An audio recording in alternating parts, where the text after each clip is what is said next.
Well, in fact, ladies and gentlemen, first we'll try and put this into perspective. Why what we are seeing, witnessing, unfolding before our eyes in the Poonch Rajouri sector becomes far more concerning at this point in time. Well, there is absolutely no doubt about the fact that the situation has vastly improved in the Kashmir Valley. So why exactly have things been changing as far as the Poonch Rajouri sector is concerned? And take a look at the timeline.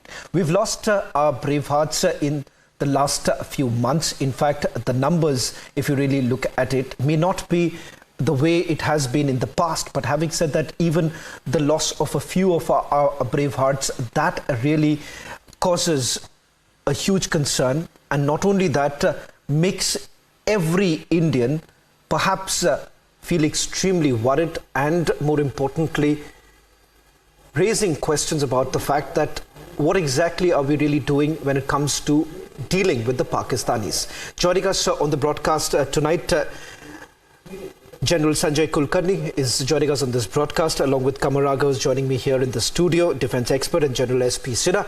Gentlemen, thank you very much for joining us. In a short while from now, we'll also have our Pakistani guests joining us. But let's just help our viewers understand the very area where this operation is being carried out, and why, General Kulkarni, I was just saying this in my introduction, that if you really look at the period between 1996 and 2003, the very time when Poonch Rajouri sector was largely used and for the kind of infiltration that has actually taken place, what has really changed now, given the fact that the entry to Kashmir Valley becomes far more difficult? More importantly, as far as these terrorists are concerned, most of them would be Punjabi speaking, essentially, that they would not be in a position to perhaps be a part of the crowd in Kashmir. Makes them even more difficult, stands out. And that is the reason why perhaps you look at the kind of infiltration that has taken place in the last 1 year in these two very sectors. Absolutely. Shravan, there's no denying the fact that this area of Rajouri, Poonch, and if you would look back in the history, right from 47, 48, this is the area, and subsequently in 1990, when the disturbed areas were declared in the state of Jammu and Kashmir, then we had Rajouri, Poonch, and we had the 6 districts of Kashmir, which were declared, and subsequently in 2000 and later, we had the whole of Jammu and Kashmir declared a disturbed area. Now, this area has thick forest, the proximity is just along the LOC, and lots of infiltration routes. Just not that, there's a Mughal road which connects Jammu to Srinagar via Rajouri. And that is one, that a little about 300 and plus odd kilometers is that Mughal road. And we have another NH44 which connects Jammu to Srinagar. That's approximately about 250 plus kilometers. So there are 2 connectivities, and this area is south of Pir Panjal.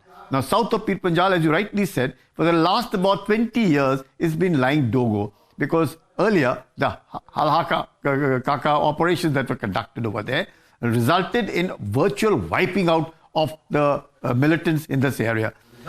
It has a sizable Hindu population, a sizable Muslim population. Now, having said this, we realize that what you rightly said was, after the abrogation of Article 370, we found that the valley itself seems to be returning to normalcy at a rate which was probably not even perceived by anybody. The number of tourists and crores visiting over there, the people themselves coming out, there is extremely difficult, the kind of development that is taking place over there, all has made life miserable for the terrorists to be able to now get the valley people to them.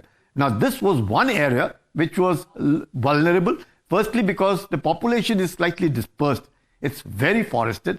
It has a huge number of hideouts over there, and therefore, aware of what Pakistanis have all along been. Pakistan is a hub of terrorism. Pakistan has been using terrorism as an instrument of state policy. Pakistan will bleed India with 1,000 cuts. That is what they have planned on.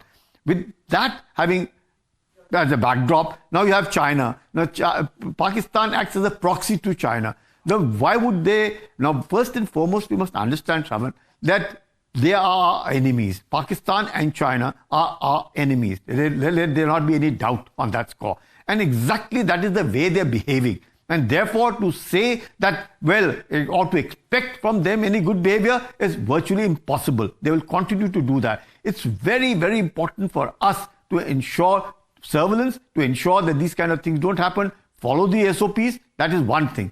Secondly, now, what you rightly said, the Punjabi-speaking population. The Rajouri, Poonch, right all along, have far more Punjabi-speaking population than the Kashmir Valley. Kashmir Valley speak Kashmiri, whereas these people speak. The Gujjars and the Bakarwals are the ones who are greatly dominating this area, and of course the Pahadis. So we have the Hindus, and this is a way to trigger, I would look at it, a silent migration of the Hindus from this area so that they could migrate. Now the delimitation also added a part of Rajouri, Poonch to Anantnag for this parliamentary constituency.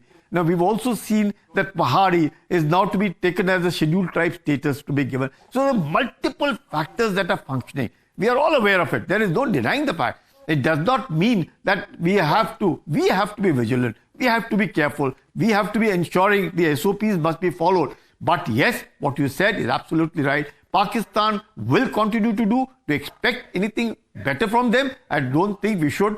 They will do what they are doing.